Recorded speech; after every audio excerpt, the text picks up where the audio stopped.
ஓம் நமோ நாராயணனாய. என்னுள் உறைந்திருக்கும் எம்பெருமானே, என் நாவில் வந்து அமர்வாயாக. நேற்று அஜாமிலன், கண்டகர்ணன், சத்ருபந்து இவங்க கதைகள்லாம் சுகபிரமம் சொல்ல பரிசத் மகாராஜா கேட்டார். அடுத்து பரிசத் மகாராஜா என்ன கேட்டார்னா, ஏதாவது ஒரு நல்லாட்சி புரிந்த அரசன் எப்படி மோட்சம் போனார் அப்படிங்கிற எனக்கு ஒரு வரலாறு வேணும் அப்படின்னு கேட்கும்போது அதுக்கு சுகபிரம்மம் ஒரு எடுத்துக்காட்டு சொல்கிறாரு. அதாவது நம்ம உலகத்தில் முதல்ல தோன்ற ஆண் மகனும் பெண் மகவும் யார் அப்படின்னா சுயம்பு மனு சதரூபா. அதாவது இந்த 2000 ஆண்டுகளுக்கு முன்னாடி தோன்ற மதம் சொல்கிறதான் ஆதாம் ஏவாள்.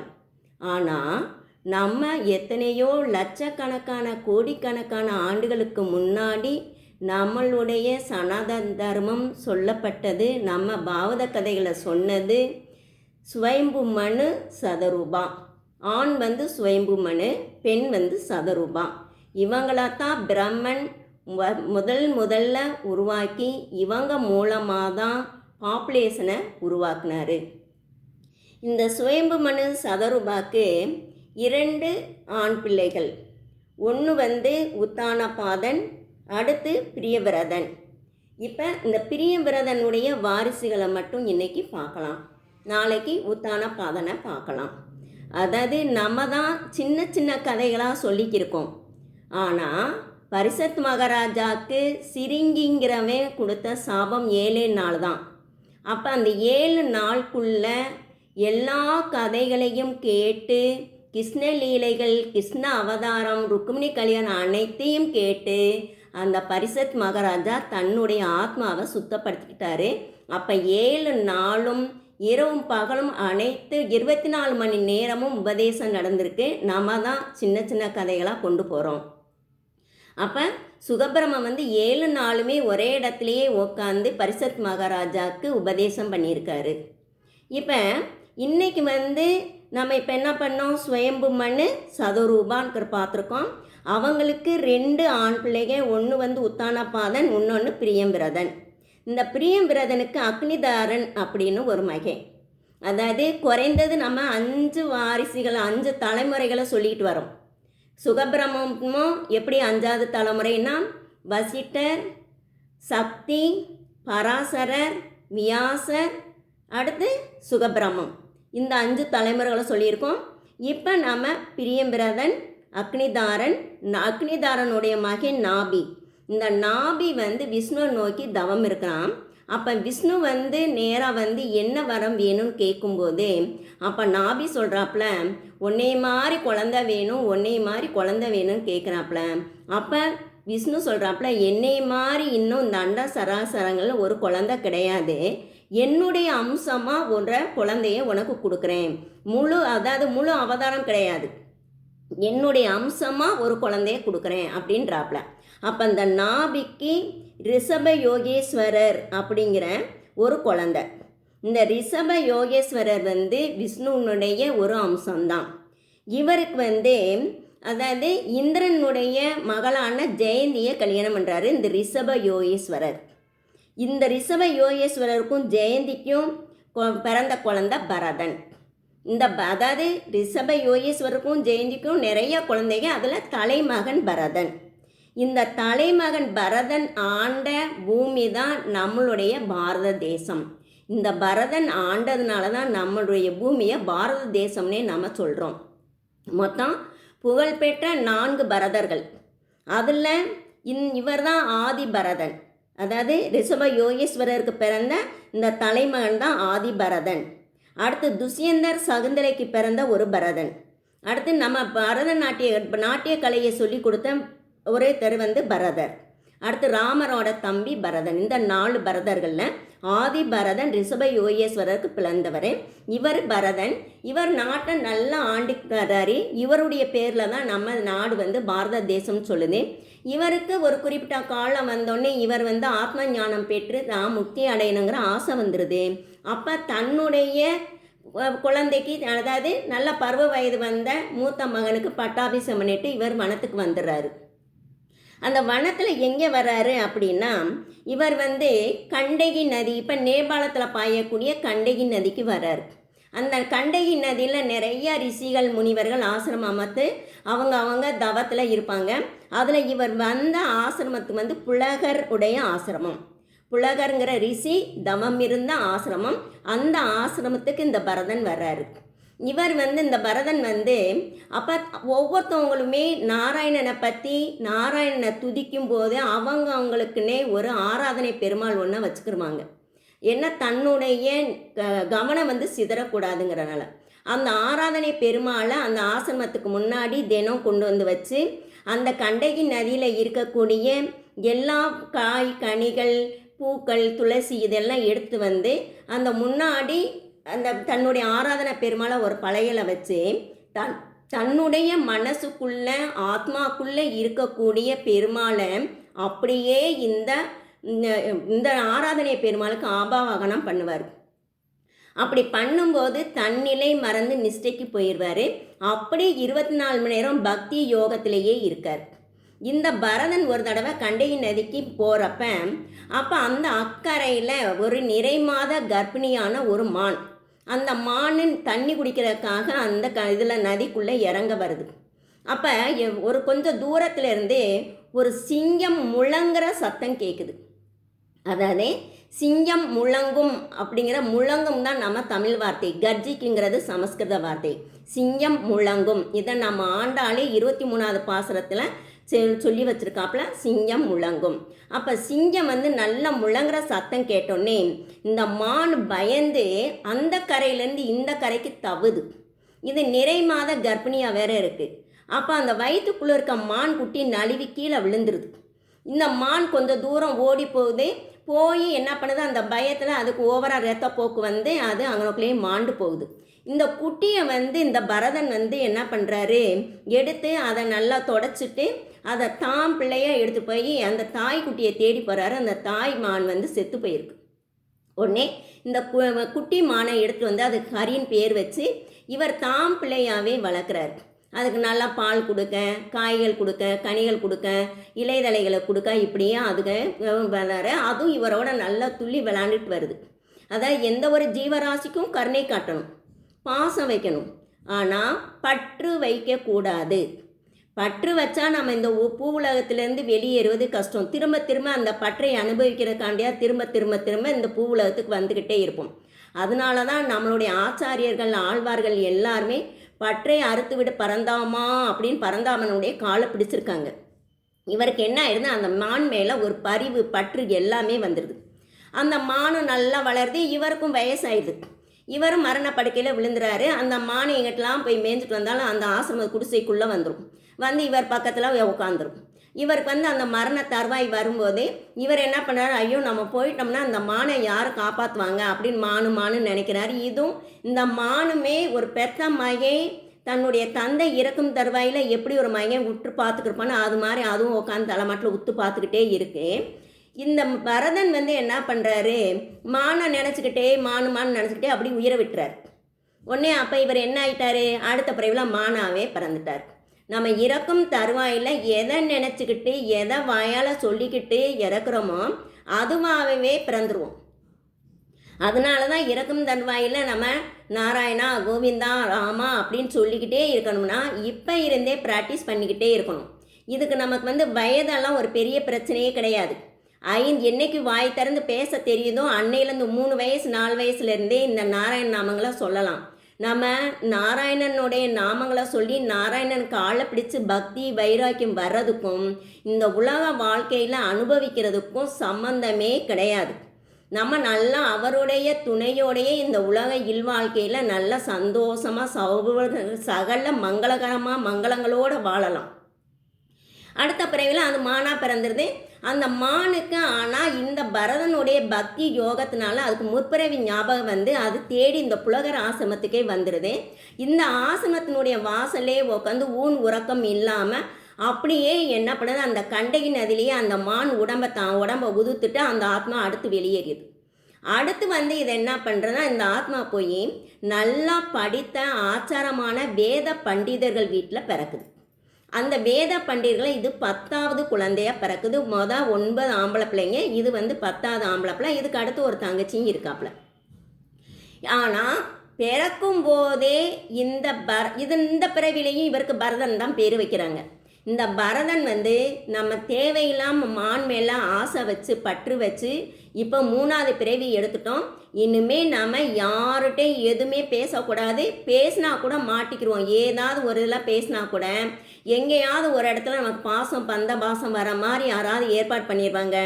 அதனால பேசவே கூடாது அப்படின்னு என்ன பண்ணுறாரு, பேசாமல் பக்தியை மனசுக்குள்ளே இறுக்கி வைராகியத்தோடு பேசாமல் இருக்கிறார். இந்த குழந்தை 3 வயசு ஆகுது, பேச மாட்டேங்குது. 7 வயசு ஆகுது, பேச மாட்டேங்குது. இருந்தாலும் அந்த அப்பா என்ன பண்ணுறாரு, இதுக்கு உபநயனமும் செஞ்சு வச்சுறாரு. உபநயனம் செஞ்சு வச்சு இதுக்கு வேதங்களும் சொல்லி கொடுக்குறாரு. இதே தான் எல்லாமே முழுக்க அந்த பரதனாக இருக்கும்போதே அனைத்து வேதங்களையும் கற்று தேர்ந்ததுனால இது என்ன பண்ணுது, எல்லா வேதங்களும் தனக்குள்ளே வச்சுக்கிட்டு வெளிக்காட்டாமல் அப்படி இறுகி போய் உட்காந்துருக்கு. அப்போ இதுக்கு வந்து ஜடபரதன்னே பேர் வச்சுறாங்க. அப்போ இந்த ஜடபரதன் வந்து இவ்வளோ இறுகி போயிருக்கும்போது அவங்க அப்பாவும் அம்மாவும் இதே கவலையிலேயே அவங்க உயிர் நீத்துடுறாங்க. அப்போ அப்பாவும் அம்மாவும் கிடையாது. இவருக்கு வந்து அன்னிமார்க தான். அந்த அன்னிமார்க சும்மா ஜடமாக உட்காந்துருக்க இவனுக்கு போய் இதுக்கு நம்ம சாப்பாடு கொடுக்கணும் அப்படின்ட்டு எல்லா வேலையும் வாங்குறாங்க. கொடுக்குறதெல்லாம் சாப்பிட்றாரு.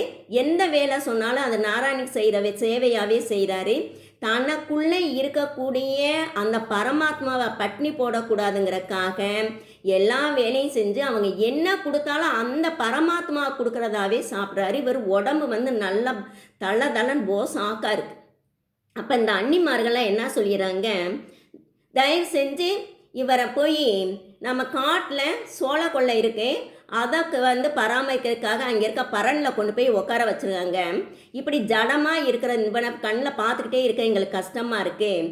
அதனால அங்கே போய் அந்த சோளங்களை கவனிக்கிறதுக்கு பறவைகள் இதெல்லாம் சோளம் சாப்பிடாமல் இருக்கிறதுக்கு இவனை கொண்டு போய் உட்கார வைங்க, 3 நேரம் சாப்பாடு கொடுத்து விட்டுறலாம் அப்படின்னு அன்னைமார்கிட்ட சொல்லுமே. அன்னைங்களும் கூப்பிட்டு போய் அந்த இதில் வந்து உட்கார வச்சுறாங்க, பரனில் உட்கார வச்சுறாங்க. இவராக அந்த பரனில் உட்காந்துறாரு. 3 நேரம் அவங்க சாப்பாடு கொடுக்குறாங்க. இவரும் மாங்கன்னு எல்லா வேலையும் செஞ்சுக்கிறாங்க. போகிறவங்க வரவங்க சொல்கிற வேலையும் நல்லா செய்கிறார். அப்போ அந்த பக்கமாக இருந்து ஒரு காளி தேவினுடைய பக்தன் வரையும் அவனுக்கு குழந்தை கிடையாது. யாரோ ஒருத்தன் அந்த பக்தனுக்கு சொல்லியிருக்காங்க, நீ காளி தெய்வத்துக்கு நல்ல ஒரு ஆச்சாரமான ஆஜன பாகுவான அனைத்து லட்சணங்களும் பொருந்திய ஒரு நரபலி குட்டியான உனக்கு குழந்தை பாக்கியம் கிடைக்கும்னு சொல்லி யாரோ ஒருத்தர் அவனுக்கு சொல்லி வச்சுறாங்க. உடனே அவன் வர்றான், அந்த காளி பக்தனும் வர்றான். இந்த ஜடபரதனை பார்த்தோன்னே இவனை நம்ம பள்ளி கொடுத்தோம்னா நம்ம குழந்தை பாக்கியம் கிடைக்கும் அப்படின்ட்டு இவனை கூப்பிடுறாரு. இவனுமே போகிறார். அப்பாடா இதோட நம்ம உயிர் நீத்திரலாம், நமக்கு மோட்சம் கிடைச்சிரும்ட்டு சந்தோஷமாக தான் போகிறார். அங்கே போய் காளி தேவிக்கிட்ட போய் இவனை நல்லா குளிக்க வச்சு மஞ்சள் ஆடை இது பண்ணி பூவெல்லாம் போட்டு பலிபிடத்தில் இவரை வந்து உட்கார வச்சுறாப்புல.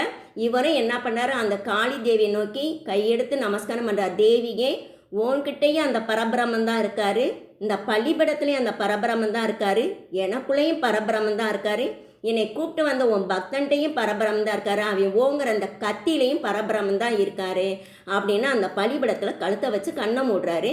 ஒரு 10 நிமிஷம் ஆகுது, 15 நிமிஷம் ஆகுது. யாரையோ வெட்டின மாதிரி இருக்கு, ஆனால் தான் தலை துண்டு படலை.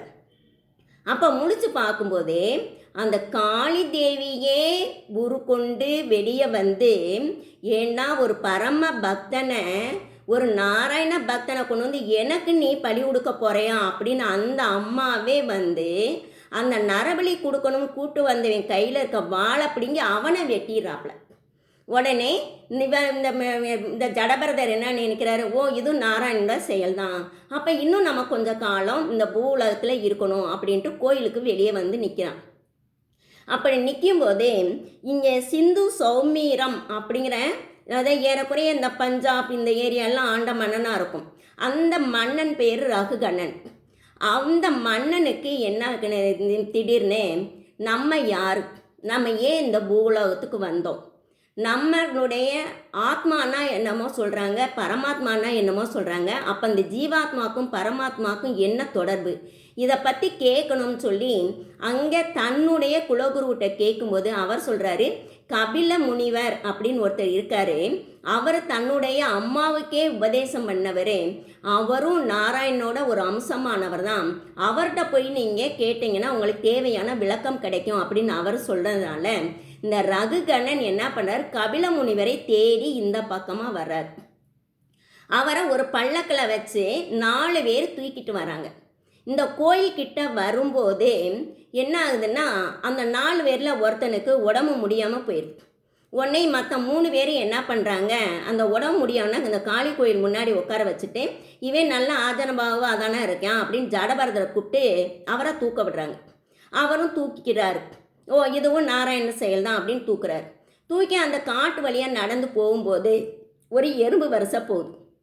எறும்பு வரிசை போனால் இவருக்கு ஒவ்வொரு எறும்புக்குள்ளேயும் இருக்க நாராயணன் கண்ணுக்கு தெரிகிறார். உடனே அந்த எறும்பு வரிசையை மிதிக்காமல் தவறார். அப்போ 3 பேர் மெதுவாக நடக்கிறாங்க. இவர் தவும் போதே பல்லக்கு என்ன ஆகுதுன்னா அப்படியே அலமாகுது. உடனே உள்ளே இருக்க அரசன் டொங்குன்னு ஒரு பக்கம் மோதிடுறார். உடனே அவர் அப்பயே என்ன பண்ணுறாரு, கோவமா, ஏய் ஒழுங்கா தூக்குங்கடா அப்படின்னு சொல்கிறாப்புல. அடுத்து இன்னும் கொஞ்சம் தூரம் நடந்து போனே ஒரு புழு நெளிஞ்சிட்டு போகுது. அந்த புழுக்குள்ளே இருக்க நாராயணன் இந்த ஜடபரதர் கண்ணுக்கு தெரிஞ்சோடனே அந்த புழுவை மிதிக்கக்கூடாதுன்னு என்ன பண்ணுறாரு, ஒரு நிமிஷம் நிற்கிறாரு. மற்ற 3 பேரும் முன்னோக்கி நடக்கிறாங்க. அப்பையும் பல்லக்கு என்னது கொஞ்சம் அலமோது. இப்படி 2-3 தடவை அலமோதுனே அரசனுக்கு கோவம் வந்துடுது. ஏன் என்னடா என்ன பண்ணிக்கிருக்கீங்க, ஒழுங்கா தூக்க முடியலையா அப்படிங்கும்போது அந்த 3 பேரும் சொல்கிறாங்க, அரசே நாங்கள் 3 பேரும் நல்லா தான் நடக்கிறோம், நல்லா தான் தூக்கிட்டு இருக்கோம். இந்த புதுசாக வந்தவன் தான் என்ன பண்ணுறான், அப்பைக்கப்போ தவறியான் துள்ளுறியான் நடக்க மாட்டேங்கிறான் அப்படின்னு இவர் எட்டி பார்க்குறாரு.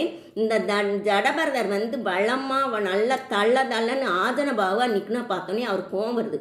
ஏண்டா நல்லா தானே இருக்கேன், நீ என்ன ரொம்ப தூரமாக என்னை சமந்துட்டேன், நல்ல தள்ளன்னு நல்ல பலமாக ஆஜனபாவாக தானே இருக்கேன், ஒழுங்காக தூக்க மாட்டேயா அப்படின்னு அவர் அரசன் வையும்போது இப்போ தான் ஜடபரதர் தன்னுடைய வாயை திறக்கிறாரு. நான் நல்லா இருக்கண்ணா, நான்னா யாரு, நான் தளன்னு இருக்கண்ணா அப்படின்னா யாரு அப்படின்னு அவன் கேட்ட உடனே இந்த உள்ளே இருக்க ரகுகணனுக்கு என்னடா இவன் என்னத்தையோ குழப்பறியான் அப்படின்ட்டு பல்லக்க நிப்பாட்ட சொல்லி பல்லக்கிலேருந்து இறங்கி, ஏய் நீ யாருடா அப்படின்னு கேட்கும்போது, நான்னா யாரு எனக்கும் தெரியாது, நான்கிறது ஆத்மா, இந்த உடம்பு வேற, எனக்குள்ளே இருக்க ஆத்மா தான் உண்மை அப்படின்றாப்ல. ஏய் நான் அரசன்டா அப்படின்னா, நீ அரசன் ஏதோ புண்ணியம் பண்ணியிருக்கேன் அதனால பல்லக்கு மேலே உக்காந்துருக்கேன், நான் ஏதோ பாவம் பண்ணியிருக்கேன் அதனால உன்னையும் நான் தோளில் சமந்தேன் அப்படின்றாப்ல. சரி நீ தோளில் சமந்தன் நல்லா தானடா இருக்கேன், நீ நல்லா சமந்துட்டு வர வேண்டானே, நான் எங்கே சமந்தேன் அப்படின்றாப்ல. என்னடா சொல்கிறேன் அப்படின்னா, தலையை தோல் சமக்குது, தோல் உன் பல்லக்க சமந்துச்சு, தோலை ஏன் மார்பும் வயிறும் சமக்குது, வயிறை தொடை சமக்குது, தொடைய கால் சமக்குது, காலை பூமி சமக்குது, அப்போ யாரை சமக்கிறாங்கன்றாப்ல.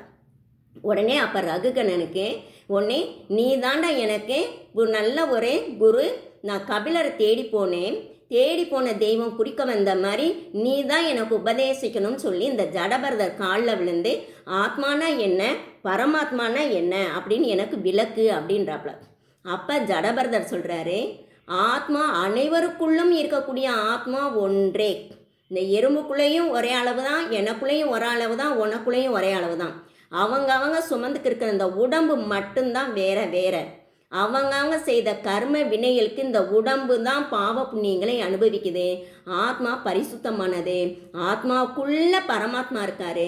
அந்த பரமாத்மாவை நம்ம தெரிஞ்சுக்கிட்டு அவர் காலை இருக்க பிடிச்சு அவருக்கு நம்மளை எங்கே கூட்டு போகிறாரோ அந்த வைண்டத்துக்கு போனாதான் நமக்கு முக்தி கிடைக்கும். இந்த பூலோக வாழ்க்கை இனிமேல் திரும்ப வராது, இன்னொரு கர்ப்பவாசம் நமக்கு கிடைக்காது. நாராயணன் ஒருவனே நமக்கு பரலோகத்தை, நமக்கு பரமபதத்தை, முக்தி லோகத்தை, வைண்டத்தை கொடுக்கக்கூடியவர் அப்படின்னு எடுத்து சொல்லும்போது அப்போ இந்த ரகுகணன் எனக்கு நீ சொன்னதே போதும், நான் கபிலரை தேடி போகணுங்கிற அவசியமே இல்லை, இனிமேல் நான் பரமாத்மாவே தியானம் பண்ணி என்னுடைய இந்த ஆயுளை முடிச்சுக்கிறேன்னு அவர் போகிறாரு. ஜடபரதரும் அப்படியே அதே மாதிரி யோகத்திலேருந்து தன்னுடைய ஆத்மா பிரித்து முக்தி அடைஞ்சிறாரு. மீதியை நாளைக்கு பார்க்கலாம்.